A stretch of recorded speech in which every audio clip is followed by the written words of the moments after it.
devenue aidante de ma maman entre fin 2019, début 2020. En août 2020, donc elle a été diagnostiquée donc Alzheimer et depuis, je suis devenue son aidante, donc ça a été progressif. Elle a évolué de 6 mois en 6 mois, donc à chaque fois que, je mettais quelque chose en place pour l'aider, il fallait recommencer, plus intensivement parce que voilà, l'aide que j'avais obtenue, au bout de 6 mois, bah, n'était plus suffisante, les mois d'après.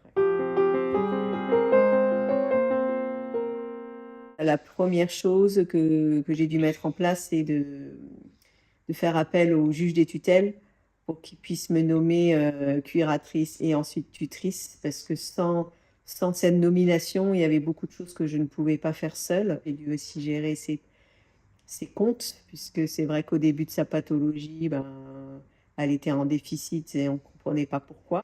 Et puis ensuite, bah, après, c'est tout ce qui est aide dans les courses, puisqu'elle n'avait plus la notion de faire ses courses et comment gérer en fréquence. Après, il y a eu bah, les aides pour tout ce qui est ménager aussi, puisqu'elle n'avait plus la notion de faire son ménage, ou en tout cas pas comme il fallait. En fait, si on peut comparer à la vie professionnelle, c'est comme si tu étais chef d'entreprise. Parce que tu essaies de tout mettre en place. Déjà, ben, tu dois gérer un planning, donc tu dois gérer, c'est comme si tu gérais des salariés, qui vient, quand, comment, pourquoi, emploi du temps avec les médecins. Donc c'est vraiment, oui, savoir gérer un budget, savoir gérer un planning, anticiper ce qu'on ne peut pas anticiper. Donc en fait, gérer aussi les imprévus. Ce qui a été le plus compliqué, ensuite, c'était quand il s'est posé la question qu'elle doive quitter son domicile, parce que là, ça devenait trop dangereux pour elle, parce qu'elle bah, elle sortait de chez elle et elle se perdait. Donc là, il y avait vraiment la nécessité de trouver quelque chose. Et c'est vrai que quand vous êtes à distance, j'étais vraiment très inquiète, parce que bah, on pouvait m'appeler à tout moment en me disant qu'elle était perdue.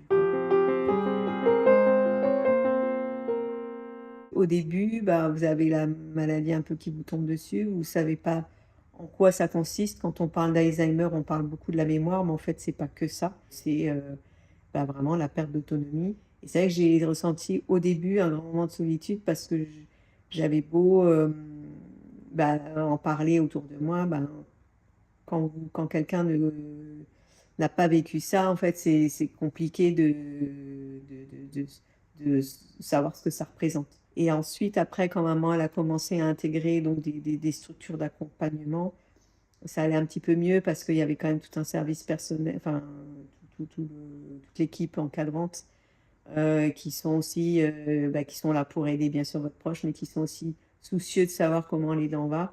Et ensuite, maman a donc intégré une maison de colocation spécialisée pour les personnes qui ont Alzheimer. Et là, j'ai vraiment trouvé comme une famille parce que du coup, bah, chaque colocataire avait eux-mêmes leur propre famille qui était aussi en détresse. Et donc, on a réussi à se souder et à se comprendre et à s'aider mutuellement. Je pense au tout début de connaître des aidants qui étaient passés par là. C'est vrai que du coup, ça m'aurait beaucoup aidé parce qu'au moins, je me serais sentie un peu moins démunie. Et puis avoir, je pense, des proches référents dans ma famille qui auraient pu m'aider, alors que bah, malheureusement, j'en avais plus. Ou en tout cas, certains ont tourné le dos aussi. Donc c'est ça aussi qui est difficile dans cette maladie, c'est que bah, même les personnes de votre entourage ne sont pas forcément là pour vous aider. Alors, je m'étais renseignée pour le statut du proche aidant et en fait, je n'étais pas allée jusqu'au bout de la démarche parce que, étant freelance, c'était compliqué de justifier le fait que j'avais une perte d'activité. Mais avec le recul, je me dis que c'était quand même extrêmement difficile parce qu'en fait, le temps que j'attribuais à maman, c'était du temps que je n'avais pas pour démarcher d'autres clients. Si j'avais été salariée comme je l'avais été avant la maladie de maman, ça aurait été compliqué aussi parce que bah, même si mon employeur aurait été le plus indulgent possible, à un moment donné, bah, étant styliste, j'ai des deadlines assurées, qui sont propres en fait à un déroulement d'une collection. Et que bah, si j'avais dû m'absenter assez fréquemment et que j'aurais pas pu assurer mes deadlines, à bout d'un moment, mon employeur ne se serait pas retrouvé non plus.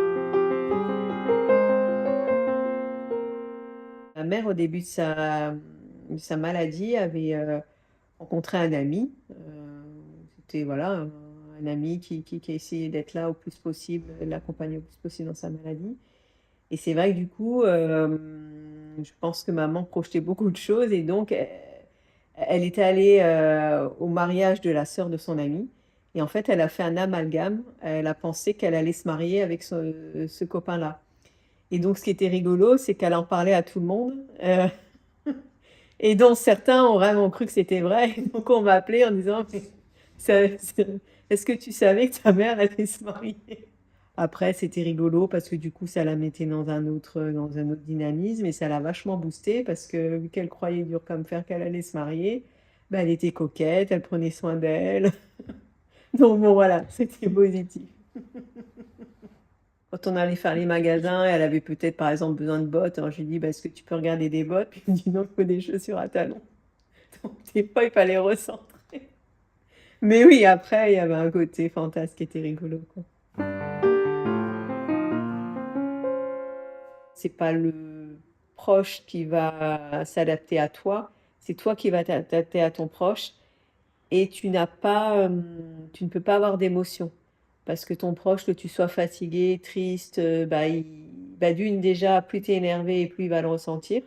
Donc plus ça va être compliqué d'arriver à faire quelque chose avec ton proche.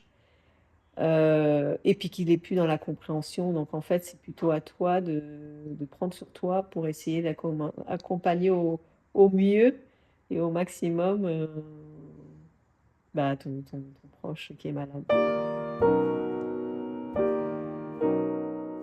Au début, j'étais très inquiète parce que bah, en fait, vous avez la personne devant vous que vous avez connue, que vous avez aimée, qui bah, disparaît petit à petit. Donc malheureusement, les médecins parlent souvent d'une mort blanche, c'est-à-dire que vous avez votre proche devant vous, mais c'est plus la personne que vous avez connue. Là, je dis pas que je l'appréhende mieux, mais c'est que bah, j'y vais étape par étape sans plus vraiment projeter. Alors aujourd'hui, je considère que je suis dans la phase d'apaisement après 5 ans d'accompagnement auprès de maman, parce que j'ai eu la chance de lui trouver une maison adaptée à ses besoins, qui est bienveillante et avec elle et avec bah, la famille, avec nous. Donc aujourd'hui, voilà, je sais que quand je vais la voir, c'est pour le plaisir ou pour l'emmener chez le médecin, mais en tout cas, on a vraiment retrouvé une relation mère-fille et que quand j'y vais pas, je sais qu'elle est bien entourée et qu'on s'occupe bien d'elle.